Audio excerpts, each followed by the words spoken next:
Hello and welcome to the Silver King's War. I'm Michael Sievers, the writer, producer, and creator of this podcast series about my father's Second World War as a B-26 bombardier. Today we continue in the epilogue for Dearest Ones, the letters that our hero, the Silver King, wrote to his family throughout the war. It's March 1945, and the Silver King is preparing for R&R and writes a happy, exciting letter dated March 2nd, 1945. Dearest Ones, received your very sweet letter of February 14th last night, but alas, nothing tonight. But I can't complain since it has been arriving so regularly. I am also very happy that you're receiving mine more swiftly now. The change in weather has certainly improved it. Stanley, as you know, is very consistent about burying the lead to his letters with surprising news. As he writes, "Tonight I really have some good news. Lying right in front of me are orders granting me 7 days' leave, effective tomorrow. I received them tonight and came as a terrific surprise. I had no idea whatsoever of falling in such luck. My pilot and I leave for Paris tomorrow morning. After a few days there and arranging for air travel, we go to Cannes, France, on the Riviera. There is a recreation area there. That's as much as I know about it. As yet, no one has been, so it will be totally new to us. However, just the name, Riviera, is enough for me. Imagine having a vacation in France on the Riviera. Why, in peacetime, people would spend a fortune for such an opportunity. I'm so excited about it. The same as when I was a kid before a trip. It's a lucky thing I didn't spend any money the past 2 months, for now I'm sitting pretty with 2 months' pay, especially going through Paris on the way there and back, and 7 days at the Riviera. I'll need every penny I have.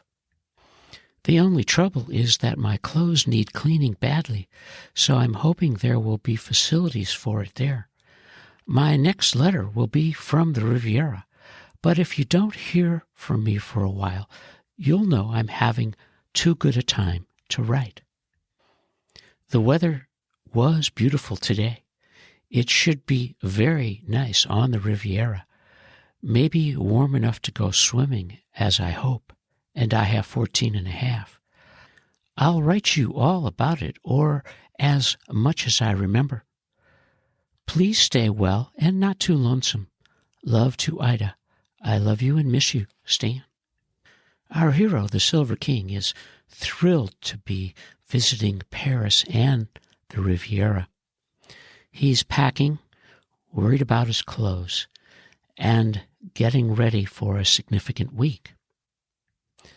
And we will celebrate the significance of the Silver King's week by devoting this episode to the letters that he wrote to his family from Cannes.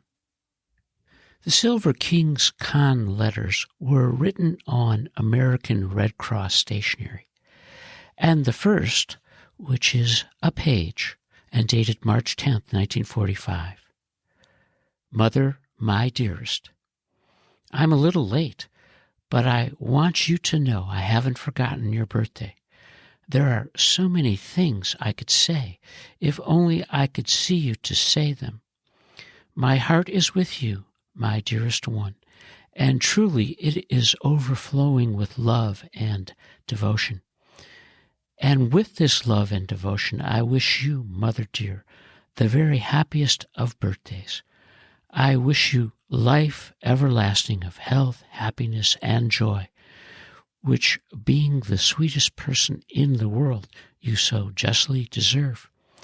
And with these wishes I pray that never again will we be separated on this special day, that always you'll be near for me to whisper that I love you with all my heart. God bless you and keep you, my dear Stan.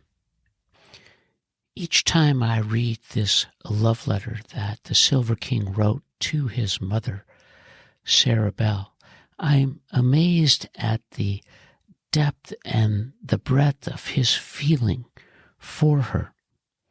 Their relationship, which I observed, of course, as a son and a grandson, never seemed to reach what they had during the war, as I knew them.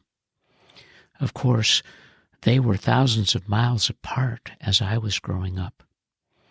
Sarah Bell and Milton were living in Birmingham. They were in the Tutwiler Hotel for a few years before they had an apartment again. And as a family, we would see them occasionally on trips to the south, and of course when they traveled north to visit Leona and Lee and their kids, and of course us as well. When I read this letter 77 years later, in February of 2022, I'm struck really now by the crushing weight that his mother may have carried later in life, of course, when the king lost his moniker as a Silverfield and became the leading man in a play that began in Rockford, Illinois, as Stanley Sievers in October of 1960. But now, right now, the king is writing to his family in March of 1945. And this is a 6-page letter dated March 10th from Cannes. Dearest Ones, you must forgive me for not writing this past week. It has been as I warned you, and now I have so much to tell you, I hardly know where to begin. Last Saturday, we left as planned, only our mode of travel was different than I had expected. Instead of going to Paris, a transport picked us up at the field and brought us directly here. I was disappointed at first because I wanted to see Paris again. But now I know it was just as well and a great deal simpler. We really had a beautiful trip down, even though it was rather lengthy, 3 hours, with our route fairly close to the border of Switzerland. From a distance, we were able to see the Alps as well as Lake Geneva. The Alps especially were extremely colorful, snow-capped peaks rising high into the clouds overhead. It's very difficult to explain the thrill each time I actually see something which only existed in books before. I only wish I could be sharing these experiences with you because I feel rather selfish about it. Now about this place. I'm sure I could tell you better than write about it. It's truly a beautiful spot, all and more than I had expected. The Air Corps certainly did well in picking this place for rest and recreation. It is absolutely ideal for its purpose. As you know, during peacetime, this was the resort for the elite all over the world. And having seen it, I can readily understand that. Fortunately, the destruction that usually accompanies war didn't reach here to a great extent. There is very little damage evident. Only a very few houses along the shore show evidence of being shelled by warships. There are a few installations, such as pillboxes, still standing.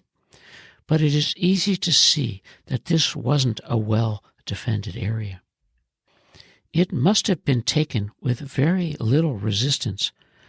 I was able to purchase a few postcards with pictures of the layout and shall forward them to you later. They will give you a better idea of how the city is situated.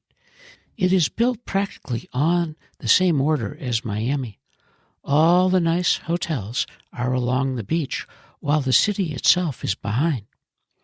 These hotels are the ones that have been taken over by the Air Force, and they are really beautiful. You shall see for yourself when I send you the postcards. Here, where I am staying, the Martinez, I have a grand room. It looks out on the blue waters of the Mediterranean with doors opening onto a small balcony. I have a big soft bed with clean white sheets, which is really out of this world. In my private bath, I have a huge bathtub with hot water running all day. It's awfully nice to be able to lie in the tub for an hour each day. I'm afraid living in such luxury will spoil me. I have certainly taken advantage of it. The hotel has maintained its staff, and they wait on us hand and foot. Honestly, I have never seen such hospitality and politeness. They just can't do enough for us, and that's something you can't compare with in the States. Each night, the maid comes in to turn back the covers on the bed, just like you used to do, Mother. It really makes me feel at home. Then she comes in the morning to open the blinds and to make sure I don't sleep past the lunch hour. Imagine all this with meals included for only $1 a day. The meals are okay, except it's the same GI food, but we have orchestra music at the noon and evening meals, which help you forget that. Also, each officer is permitted to take one guest to dinner, so there is dancing and dining, just like a civilian hotel. Then the bar opens at 5 o'clock, where we can get cognac or gin, and there is dancing in the bar every night until 12:30. On Monday, Wednesday, and Friday afternoons, there is tea dancing. Then there is an officers' club open every night for drinking and dancing.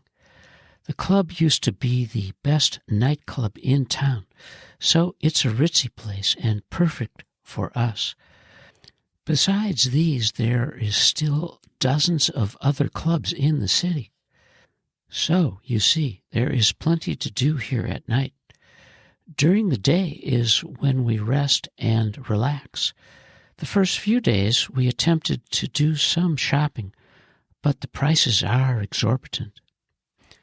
I saw a slip marked for $80. It was made beautifully, but I can't see paying that much for something a lady wears under a dress. That's an example of why I didn't buy any clothes. However, I was able to get some perfume. It is Shocking by Schiaparelli. I remembered you liked it, Mother. I shall send it to you soon. The remaining days I spent sitting in the sun on the beach or in front of the hotel. The weather has been beautiful. The sun is warm, but not quite enough to go swimming. I think I did get a little tan from it.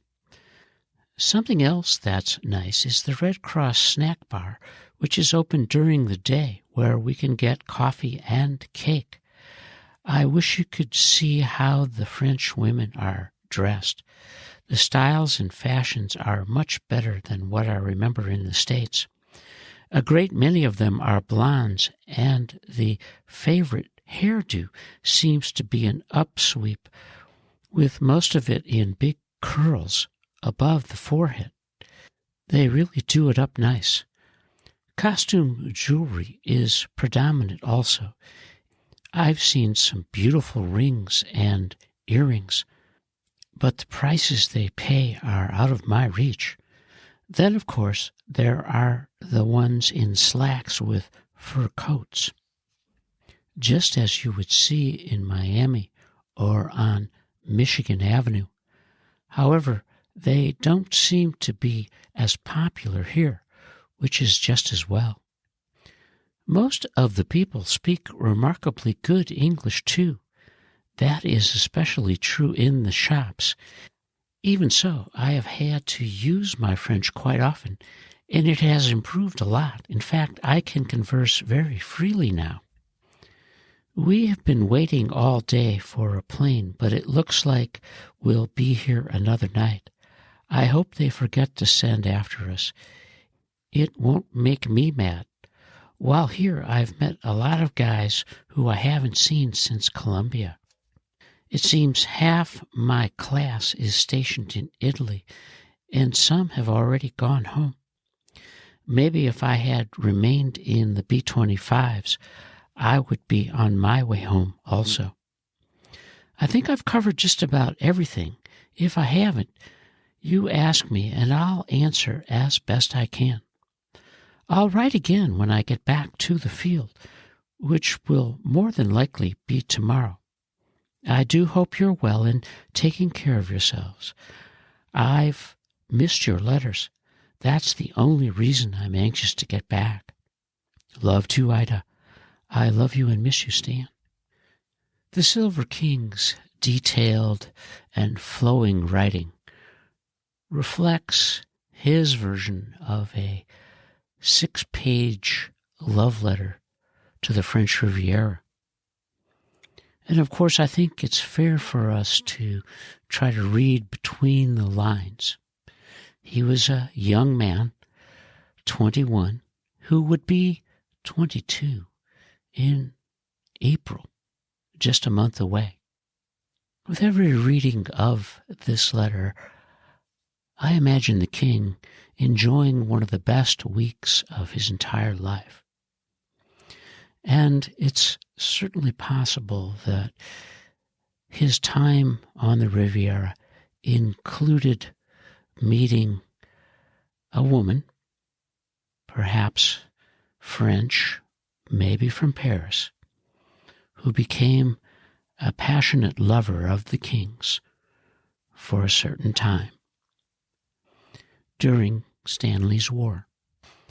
And as we reflect on the Silver King's adventures in early March of 1945, we have reached the conclusion of this episode of the Dearest Ones Epilogue, and this is part 30.